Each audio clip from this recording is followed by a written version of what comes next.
Once we have a visual of our numeric data, we like to calculate some descriptive statistics to help us understand and describe that data. We like to do this with measures of center and spread. First, let's talk about measures of central tendency, or center.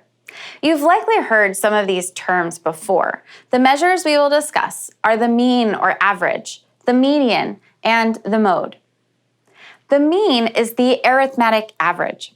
This means if we sum up all of the numbers and divide by how many there are, we get the mean. We label this X bar when we have sample data. The median is the midpoint or center number of a distribution. We find it by lining up all of the numbers in a distribution from least to greatest and picking the middle number. The mode, then, is just the most common value in a data set. In addition to talking about where the middle of our data is, we will also discuss measures of spread. This is important because while two charts might have similar means, they can have drastically different spread around those means. Consider these two histograms. They both have the same mean, but one has points that are much more spread out from the mean than the other. While these two samples have the same mean of 50, they have very different measures of spread. We will discuss three measures of variability, or spread: the range, the standard deviation, and the interquartile range. For these two histograms, they have very different ranges, or the difference between the largest and smallest values.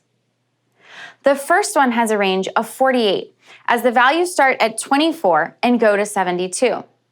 But the second one only has a range of 11. While they have the same center, we can see that doesn't mean the spread must be identical. Standard deviation is the measure of average distance of the points to the mean.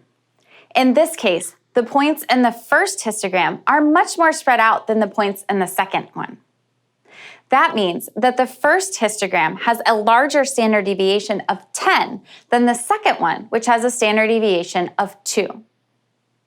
Here you can see the formula for standard deviation. It includes X bar, or the mean.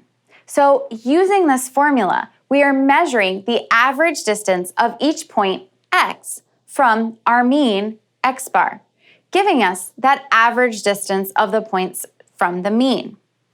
A larger standard deviation then represents data that is more spread out and has points that are farther away from the mean. We can also calculate our final measure of spread, the interquartile range. This measure of spread is found by splitting the data in half to calculate the median. Then we'll split again to split the data into quarters. We can subtract the 2 points that mark off the first and third quartiles to get our interquartile range. We can use box plots to visually show us the interquartile range and median. The center box depicts the interquartile range of the data, or the 2 points that divide the data into its quarters. The box plots also visually show us something called the 5-number summary. This includes a complete set of numbers to describe the data, including the maximum, third quartile value, the median, the first quartile value, and the minimum value from top to bottom in the chart.